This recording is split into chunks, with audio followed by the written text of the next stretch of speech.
அதனால அந்த பேர் வந்து ஜோதிடம்னு வச்சிருக்காங்க. கர்மா ஜோதிடத்தை பார்த்தீங்கன்னா விதிகள் காட்டிலும் விதி விலக்குகள் தான் அதிகமாக இருக்கு. நம்ம விதி விலக்குகளை பார்க்காம விதியை மட்டும் பார்த்துட்டு இருக்கோம். நான் அடுத்த கொஸ்டின் கேட்கும்போது அதான் சார், நவகிரகம்னு சொன்னோம், 9 கிரகம் சொன்னோம். எதனால நம்ம வந்து சந்திரனை பேஸ் பண்ணி பண்ணுறோம்? இதுல சந்திரன், நீங்க கேட்ட கேள்வி சந்திரன் என்ன சார் ரோல்?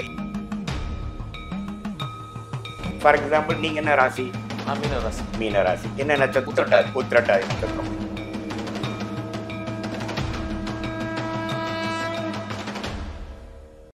நீங்க என்ன ராசி? நான் மீன ராசி. மீன ராசி. என்ன நட்சத்திரம்? ரேவதியா? உத்திரட்டாதி. உத்திரட்டாதி நட்சத்திரம். உத்திரட்டாதி நட்சத்திரம்னா கண்ணு மூடிட்டு சொல்லலாம், உங்களுடைய ஸ்டார்டிங் திசை வந்து சனி திசை தான். இதே வந்து உத்திரட்டாதி நட்சத்தின் முதல் பாதத்துல பிறந்திருந்தீங்கன்னா 19 வருடங்கள்ல நீங்க ஒரு 18 வருடம் 17 வருடம் பார்த்துக்கலாம். இல்ல சார், நான் உத்திரட்டாதியோட கடைசி பகுதி என்று சொல்லப்படுகிற 4ஆம் பாதத்துல தான் பிறந்தேன்னா சனியோட 2 வருஷம் 3 வருஷம் தான் இருக்கும். அதுக்கப்புறம் சனிக்கு அப்புறம் வரக்கூடிய புதன், கேது, சுக்கிரன், சூரியன், சந்திரனுங்கிறது போயிட்டே தான் இருக்கும். அதை நீங்க மாற்ற முடியாது. இப்போ உங்களுக்கு பார்த்தீங்கன்னா அது முடிஞ்ச கேது திசை அது மாதிரி போயிட்டு இருக்கும். ஸோ கேது வந்து உங்களுக்கு எப்படி? நல்லா குருவின் பார்வையில் இருக்காரா? நல்ல ஒரு ராஜயோகத்தின் பார்வையில் இருக்காரா? 10ஆம் இடத்துல தொழில் ஸ்தானத்தில் இருக்கிறாரா? அது இருக்கக்கூடாத இடமாகிய 6ஆம் இடத்துல போய் இருக்காரா? கடன், நோய், வம்பு வழக்கு கொடுக்கக்கூடிய இருக்காரா? பொறுத்து தான் நீங்க இப்போ இருக்கிற வாழ்க்கையை எப்படி வாழ போறீங்க. உங்களுக்கு என்ன லக்னம், அந்த லக்னத்துக்கு கேது எங்க இருக்காரு, இதெல்லாம் வைத்து தான் நீங்க பண்ண பாவ புண்ணியங்களை பொறுத்து இந்த வாழ்க்கையை வாழ போறீங்க. ஸோ உங்க நேரத்துல ஒரு தேதியை உங்களை பிறக்க வச்சு, எந்த நட்சத்திரத்துல எந்த ராசிலையும் உங்க சந்திரனை பிறக்க வச்சு அந்த வச்சு தசாபுக்திகள் கொண்டு வந்துட்டோம். அது இண்டஸ்ட்ரியில் போற கூட கன்வேயர் பெல்ட் மாதிரி அந்த தசாபுக்திகள் ஒரு பெல்ட் மாதிரி போயிட்டே இருக்கும். அந்த சீக்வன்ஸை நீங்க மாற்ற முடியாது. நீங்க கடவுள்கிட்ட போய் சொல்லி, சார் நான் வந்து உத்திரட்டாதி நட்சத்திரத்தில் பிறந்தேன், ஸ்டார்டிங் தசை வந்து சனி தசை தான், ஆனா நான் சனி தசையை 50 வயசுக்கு மேல நான் அனுபவிச்சுக்கிறேன், எனக்கு இப்போ பார்த்து சுக்கிரன் கொடுங்க அப்படின்னு நீங்க கேட்க முடியாது. புரியுதுங்களா? அதனாலதான் நான் வந்து இந்த பரிகாரங்களுக்குள்ள அதெல்லாம் போறது இல்லை. ஏன்னா பரிகாரங்கள் நீங்க செய்தீங்கன்னா அடுத்த ஜென்மத்துல வேணா ஒரு மாற்றங்கள் வரலாமும் வராம இருக்கலாம். ஆனா நீங்க இப்ப வர்ற வாழ்க்கையே பல ஜென்மத்துல பண்ண பாவ புண்ணியங்கள் வச்சுதான் வாழ போறீங்க. இப்ப பண்றக்கூடிய பரிகாரங்கள் வந்து இந்த வாழ்க்கையில மாற்றத்தை ஏற்படுத்த முடியாதுங்கிறதா என்னோட தீர்க்கமான சயின்டிபிக் வேதிக் அஸ்ட்ராலஜி முறையில. சூப்பரா, அருமையா, அதுவும் தெளிவா சொல்லியிருந்தீங்க. ஏன்னா நிறைய பேருக்கு இருந்த டவுட் வந்து சயின்டிபிக்காவே கொஞ்சம் சொல்லியிருந்தீங்க. இதுல எனக்கு இருக்கிற ஒரு கேள்வி என்னன்னா சார், இப்ப நீங்க ராசியை பத்தி சொல்றீங்க, ராசி லக்னமும் இருக்கு. ஸோ ராசினா என்ன, ஒரு மனிதருக்கு என்ன பண்ணும், லக்னங்கிறது ஒரு மனிதருக்கு என்ன பண்ணும்? சூப்பர். இப்ப பாத்தீங்கன்னா இந்த ராசிங்கிறது பத்தி உங்களுக்கு சொன்னேன். சந்திரன் இருக்கும் வீடு தான் ராசி. அவர் தான் வந்து உங்க மனோகாரகன். அதை வச்சுதான் உங்க தசாபுக்தியோட ஸ்டார்டிங் பாயிண்ட் எல்லாமே வருது. அது வச்சுதான் கோச்சார பலன்கள் எடுக்கிறாங்க. எல்லாமே பேசிட்டோம். லக்னம் என்றால் என்ன அப்படின்னா, உங்களுடைய starting point of your horoscope, உங்க ஜாதகத்தின் ஆரம்ப புள்ளியே லக்னம் தான். சரி, ஒரு வீடு, 2ஆம் வீடு, 3ஆம் வீடு, 4ஆம் வீடு, 12 வீடு சொல்றீங்க சார். 1ஆம் வீடுங்கிறது லக்னத்தை குறிக்கிறது, உங்களை பத்தி குறிக்கிறது. 2ஆம் வீடுங்கிறது வாக்குஸ்தானம், தனஸ்தானம், குடும்பஸ்தானங்கிறோம். 3ஆம் வீடுங்கிறது தைரிய வீரியஸ்தானங்கிறோம். 4ஆம் வீடுங்கிறது அம்மாவை குறிக்கிறது, இடத்து மூவபிள் ப்ராப்பர்ட்டிஸை குறிக்குதுங்கிறோம். அதே மாதிரி 12ஆம் பாவங்கிறது மோட்சம், விரயம் சொல்றோம். அந்த 12ஆம் வீடு, 3ஆம் வீடு, 2ஆம் வீடு எதை வச்சு வருது? முதல் வீடு எதுன்னு தெரியணும்ல. மேஷம் தான் முதல் வீடு இல்லை, மேஷம் தான் முதல் ராசி. ஆனா உங்களுக்கு முதல் ராசி எது, முதல் வீடு எது அப்படிங்கிறது லக்னம் கொடுக்குற புள்ளி தான். அது என்னன்னு பாத்தீங்கன்னா, நீங்க பிறக்கும் பொழுது கிழக்கே சூரியன் எந்த ராசியில் உதயமாகி கொண்டுள்ளார். நீங்க பிறக்கிறீங்க, ஃபார் எக்ஸாம்பிள் 11 AM ஒரு டேட்ல பிறக்கிறீங்க அப்படிங்கிறப்போ சூரியன்ங்கிற கிரகம் எங்க உதயமாயிட்டு இருந்தார் அப்படிங்கிறது தான் உங்களுடைய லக்னம். இப்ப பாத்தீங்கன்னா எப்பவுமே 11 மணி 12 மணி மத்தியானம் 12 மணிக்கு பிறக்கிறவங்க பாத்தீங்கன்னா கண்ணை மூடிட்டு பாருங்க, அவங்களுடைய சூரியன் வந்து 10ஆம் இடத்துல தான் இருக்கும். அவங்களோட லக்னத்துல இருந்து 10ஆம் இடத்துல தான் இருக்கும். உங்களுக்கு சூரியன் 10ஆம் இடத்துல இருக்கா உங்களுக்கு? சரி, அப்படின்னா நீங்க கண்டிப்பா நான் கண்ணை மூடிட்டு சொல்றேன், பகல் 11:30 மணில இருந்து மதியம் 12 மணிக்குள்ளதான் பிறந்திருக்கீங்க. 11:50 அவ்வளவுதான் முடிஞ்சது. இதுதான் அஸ்ட்ரானமில இருந்து தான் அஸ்ட்ராலஜி வந்தது. அஸ்ட்ரானமி இல்லாம அஸ்ட்ராலஜி வரல. புரியுதுங்களா? ஸோ வானவியல் இருந்து தான் ஜோதிடம் வந்தது. ஸோ அப்படிங்கிறப்ப சூரியன்கிற ஒரு ராஜ கிரகம் 10ஆம் வீடுங்கிற தொழில் ஸ்தானத்துல தான் நீங்க எப்படி இருப்பீங்க? தொழிலதிபராக தான் இருப்பீங்க. தொழில் பண்ணலான்ற ஒரு ஆர்வம் இருக்கும், ஆளுமை தன்மை இருக்கும், ஆட்களை மேய்க்கக்கூடிய அமைப்பு இருக்கும். நீங்க ஒரு ஹவுஸ் ஒய்ஃபா இருந்தாலும் ஒரு நல்ல திசையில ஏதோ ஒன்று பண்ண அமைச்சிருவீங்க. சொல்றேன் ஒன்னொரு. ஸோ அது மாதிரி ஒரு தாக்கத்தில் தான் கர்மா காமிக்குது. ஸோ ஒரு ஜோதிடர்னா யாருன்னா, அவரோட ஜாதகத்தை வச்சு அவரோட கர்மாவை செயல்படுத்தக்கூடிய டைரக்டர் யாரு? கடவுள். எந்த மாதிரி ஒரு ரோல் உங்களுக்கு கொடுக்குறாரு, ஒரு பிளானட் எந்த மாதிரி ரோல் பண்ணும், அது காமெடியனா, அது வில்லனா, அது குணச்சித்திர வேடனா, என்ன அப்படிங்கிறது கண்டுபிடிக்கிறவன் தான் ஜோதிடம். ஸோ அதுதான் நான் கண்ட. அதே மாதிரி இப்போ நிறைய பேர் கேள்வி கேட்கறதுன்னா, இப்போ ஒரு செவ்வாய் சனி இருக்கு அப்படின்னு சொல்றாங்க, இப்போ தோசை இருக்குங்கிறாங்க. ஸோ அதுல இந்த டிகிரி வைஸுங்கிறது ரொம்ப முக்கியமா சார்? கண்டிப்பா.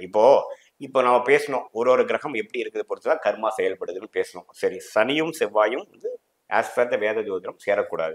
ரெண்டுமே எதிர்மறையான கிரகங்கள். செவ்வாயும் சனியும் நட்பு கிரகங்கள் கிடையாது. அதை வச்சுதான் நட்பு, பகை, உச்சம், நீச்சம்ல எதுக்கு சொன்னாங்க? அதை வச்சு பலன் எடுத்துக்கோ. அதை வச்சு கர்மா எப்படி செயல்பட போகுது, கடவுள் உங்களுக்கு என்ன பிளான் கொடுத்துருக்கிறார், உன்னோட ஸ்கிரிப்ட் என்ன, டைரக்டர் வந்து நடிகருக்கு என்ன ஸ்கிரிப்ட் கொடுத்துருக்குறாங்கிறது தான் இந்த காம்பினேஷன்ஸ். புரியுதுங்களா? அதுல செவ்வாய் சனி சேர்ந்து செவ்வாயும் சனியும் 20 டிகிரி தள்ளி தேர்ந்திருக்கான். ஒரே கட்டத்தில் தான் இருக்கான். கடகத்திலேயே செவ்வாய் சனி இருக்கார். சனி நீச்சமா, செவ்வாய் நீச்சமா இருக்காரு. சனியும் அங்கதான் இருக்கார். நீங்க 1976 அதெல்லாம் பிறந்திருந்தீங்கன்னா சனி செவ்வாய் நிறைய இடத்துல சேர்ந்துருக்கும். ஸோ அந்த இடத்துல ஒரே கட்டத்துல தான் இருக்கு, ஒரே ராசியில தான் கடகத்துல தான் இருக்கு. ஆனா 20 டிகிரி செப்பரேட் ஆயிருக்கு, தள்ளி இருக்காரு. ஃபார் எக்ஸாம்பிள் கடகத்துல 10 டிகிரி, இப்போ 9 டிகிரி 8 டிகிரியில சனியும், ஒரு 27 டிகிரி 28 டிகிரி செவ்வாயும் இருந்ததுன்னா ரெண்டுக்கும் நடுவால 22 டிகிரி டிஃபரன்ஸ் இருக்கு. அப்படின்னா சேர்க்கையே இல்லைன்னு தான் அர்த்தம். ஆனா நம்ம என்ன பண்ண போறோம், அப்படிலாம் டிகிரி அடிப்படையில சயின்டிபிக் வேதிக் அஸ்ட்ராலஜி முறையில பார்க்காம, யாரோ ஒருத்தங்க ஒரு ஜாதகம் கொண்டு வந்தாங்கன்னா அந்த புக்கை பார்த்துட்டு அது வாக்கிய பஞ்சாங்க பிரகாரம் பண்ணாங்களா, திருக்கணித பஞ்சாங்க பிரகாரம் கூட செக் பண்ணாம, இந்த ஜாதகம் கரெக்டானு கூட செக் பண்ணாம, உனக்கு சனி செவ்வாய் சேர்ந்துருக்குப்பா, உனக்கு சரியா வராது, 10ஆம் இடத்து சேர்ந்திருக்கு தொழில் வராது, அல்லது 7ஆம் இடத்து சேர்ந்திருக்கு உனக்கு திருமண தோஷம், கலத்தர தோஷம் சொல்லிடுறது. அப்படி கிடையாது. துல்லியமா பார்க்கணும், எவ்வளவு டிகிரி சேர்ந்திருக்குன்னு பார்க்கணும், அந்த அதிபதியோட வீட்டதிபதி எங்க இருக்காருன்னு பார்க்கணும், இது ரெண்டையும் குரு பாக்குறாரான்னு பார்க்கணும். பௌர்ணமி சந்திரன், அந்த ஒளி பொருந்திய 4 கிரகம் சொன்ன பாத்தீங்களா, அந்த கிரகங்கள் பார்க்கணும். அது தனியும், அந்த மாற்றங்கள் வேற மாதிரி வரும்.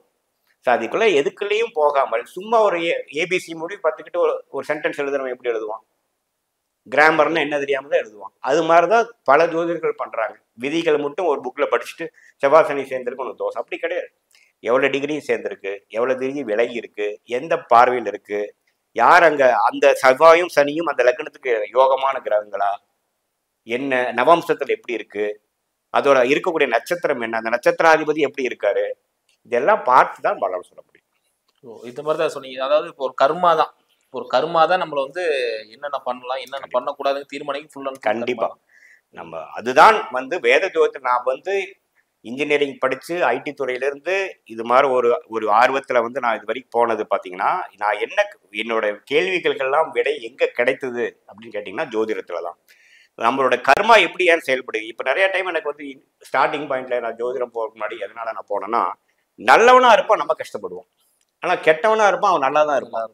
அப்ப நிறைய பேர் சொல்லுவாங்க கடவுள் இருக்காரு, கடவுள் கண்ணை குத்துறாருமாங்க. எனக்கு எரிச்சல், அவன் கடவுள் எங்க கண்ணை குத்துறாரு, கடவுள் வந்து உண்மையிலேயே இருக்கிற மாதிரியே தெரியல, ஒரு நியாயம் தர்மம் இருக்கிற மாதிரியே தெரியலன்னா எனக்கு சின்ன வயசுல வரும். அப்படிங்கிறப்போ நம்ம இப்ப என்ன புரிஞ்சுட்டேன்னா, ஜோதிடத்துல டீப்பா போக என்ன தெரிஞ்சுட்டேன்னா, நம்ம இருக்கிற ஒரு டேட்டா சாம்பிள் பாத்தீங்கன்னா பிறந்ததுல இருந்து இப்ப இருக்கிற வரைக்கும் வச்சு நம்ம அனலைஸ் பண்றோம்.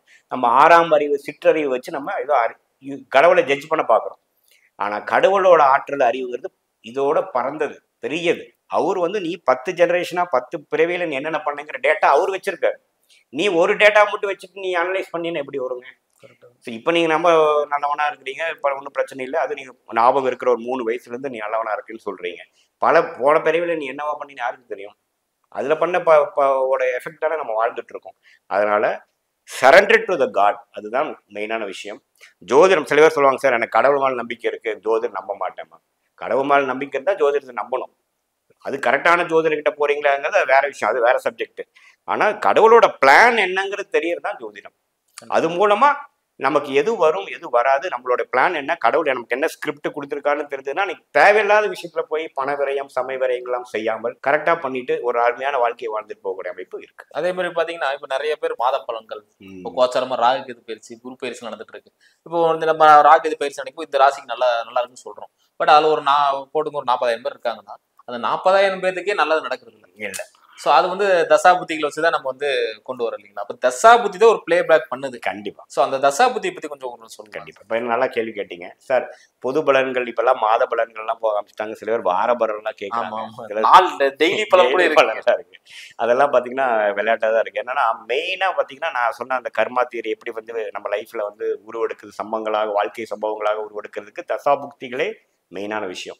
பட் எதுக்கு சார் இப்போ சனி பயிற்சி ராகு கேது பயிற்சியெல்லாம் பார்க்குறோன்னா அது ஒரு சப்போர்ட்டிங் ஃபேக்டராக பார்க்குறோம். இப்போ எப்படின்னா ஒரு ட்ரெயின் போகிறதுக்கு 2 தண்டவாளம் வேணும். அதில் ஒரு மெயின் ஒரு லெஃப்ட்ல தண்டவாளம் ஒரு விஷயத்துக்கு கொடுக்குறா, ரைட் தண்டவாளம் ஒரு பேலன்ஸ் செட் பண்ணுது. ஸோ இப்போ ஃபார் எக்ஸாம்பிள் நீங்கள் வந்து ஒரு தசாபுக்திக்கு அடிப்படையில் வெளிநாடு போகணும், 8 சம்மந்தப்பட்ட 9 12 சம்மந்தப்பட்ட வெளிநாடு போகக்கூடிய ராகு கேது சம்மந்தப்பட்ட சரராசியில் இருக்கக்கூடிய கிரகத்துக்கு போகணுங்கிற ஒரு இது வருது அப்படின்னா, கோச்சாரம் ராசிக்கு குரு பயிற்சி சனி பயிற்சி வந்து அதை சப்போர்ட் பண்ணுதா, அந்த 12ஆம் பாவத்துல ஒளி கொடுக்குதா, உங்களுக்கு வந்து உடனே அது கிடைக்க கொடுக்குதா, அது இழுபறியா இருக்குதா? இப்போ பார்த்தீங்கன்னா ஒருத்தருக்கு ரீசெண்டாக நம்ம வீட்டு பக்கத்தில் இருக்கிறவங்களுக்கு வந்து இது மாதிரி வெளிநாட்டு ட்ரை பண்ணிட்டு இருக்கேங்கன்னாங்க, கண்டிப்பாக உங்களுக்கு வெளிநாடு போகிற யோகம் கண்டிப்பாக கிடைக்கும். எதுக்கு உங்கள் குழந்தையோட ஜாதகம் பார்க்கலாம்னா அவங்களுக்கு கொடுத்தா அவங்களுக்கும் அப்படியே தான் இருக்குது. ஸோ டபுள் கன்ஃபர்மேஷன் ஆயிடுச்சு, நீங்கள் 2 பேர் கிளம்ப போகிறீங்க அப்படின்னா. அப்புறம் ஒரு 6 மாதம் கழிச்சு வந்து என்ன சார் நீங்கள் சொன்னீங்க ஒன்றுமே கிடைக்கலையே சார், அப்படியே ஹோல்டுலேயே போயிட்டு இருக்கு சார். நாங்கள் வரும் அமைப்பு இருக்குது, கோச்சாரத்தில் சப்போர்ட் இல்லை. இப்போ உன்னோட ராசிக்கு கோச்சார சப்போர்ட் இல்லை சார், கோச்சார சப்போர்ட் வர்றப்போ அது கிளிக் ஆகிடும். வெயிட் பண்ணாங்க, அதே மாதிரி அடுத்த ஒரு 6 மாதம் கழிச்சு வந்து சார் நீங்கள் சொன்ன மாதிரி வந்துருச்சுன்னு சொல்லிட்டு போனாங்க. ஸோ அந்த சப்போர்ட்டிங் ஃபேக்டர் எப்போ நடக்குது, இப்போ நடக்குதா நாளைக்கு நடக்குதாங்கிறதுக்கு உங்களுக்கு வந்து அந்த அதாவது நம்ம ஒரு வரம் கேட்கறோம்னா வரம் கொடுக்குறது தெய்வம் கரெக்டா இருக்கிறது நம்ம புத்திகள், அது நம்ம வாங்குறதுக்கு கோச்சாரம் முக்கியம். கோச்சாரம் கொடுக்குற கைகள் வேணும். டைமிங் உடனே வருதா, சூப்பரா வருதா, லேட்டா வருதா? ஏன்னா நம்மளோட வீடியோ செக்ஷன்ல நிறைய பேர் போடுற விஷயம் என்னன்னா கீழே கமெண்ட் செக்ஷன்ல ஒரு இல்ல சார் நான் நடக்கல இதாகல அதான். ஸோ அதுக்காக அதுக்கு வந்து அந்த காலகட்டத்துல தான் நடக்கும். எந்த தசநாதனும் புக்திநாதனும் அந்த ராசிக்காரர்களுக்கு எந்த இடத்துல போயிட்டு இருக்காரு. மெயினா தசநாதன் புக்திநாதனோட கிரகம் ரொம்ப வேலை செய்யும். இப்போ உங்களுக்கு குரு தசை போயிட்டு இருந்தா குரு பயிற்சி தான் பயங்கர வேலை செய்யும். சனி பயிற்சி கூட அவ்வளவு தாக்கத்தை கொடுக்காது. இதே சமயத்துல குரு தசையில் ராகு புக்தி போயிட்டு இருக்குதுன்னா குரு பயிற்சியும் ராகு பயிற்சியும் பயங்கர வேலை செய்யும். அது எங்க போதோ அது, ஏன்னா தசநாதனும் புக்திநாதனும் தான் உங்களோட ரூட் எடுத்திருக்காங்க. அவங்களுடைய கோச்சாரத்துல அதாவது ராசிக்கு இப்ப பேச பேச எங்க போயிட்டு இருக்குங்கிறது நல்ல தாக்கத்தை கொடுக்கும். ஸோ அதுதான் தெரிஞ்சுக்கணுமே ஒழிய மற்றபடி தசாபுக்திகளே அது நடக்குமா நடக்காதா, அப்படி ஒரு பிராப்தம் இருக்காங்கிறது குறிக்கக்கூடியது தசாபுக்திகள். அப்படி பிராப்தம் இருந்துருச்சுன்னு சொல்லிட்டீங்க, அது எப்போ நடக்கும் எப்படி நடக்குங்கிறது தான் கோச்சாரம். சார் ரொம்ப தெளிவா சொல்லியிருந்தீங்க. அதுவும் வேதிக் அஸ்ட்ராலஜி பத்தி ரொம்ப நுணுக்கமா சொல்லியிருந்தீங்க, சயின்ஸுக்கு நெருக்கமாகவும் சொல்லியிருந்தீங்க. ஸோ ரொம்ப எங்களுக்கு எல்லாத்துக்குமே ரொம்ப எளிமையாக புரிஞ்சிருந்தது. நேயர்களே, இதே மாதிரி இன்னொரு வீடியோவில் சந்திக்கும் வரை உங்களிடமிருந்து விடைபெறுவது உங்கள் மணிகண்டன் பிரபாகரன். நன்றி, வணக்கம். வணக்கம் சார். நன்றி, வணக்கம்.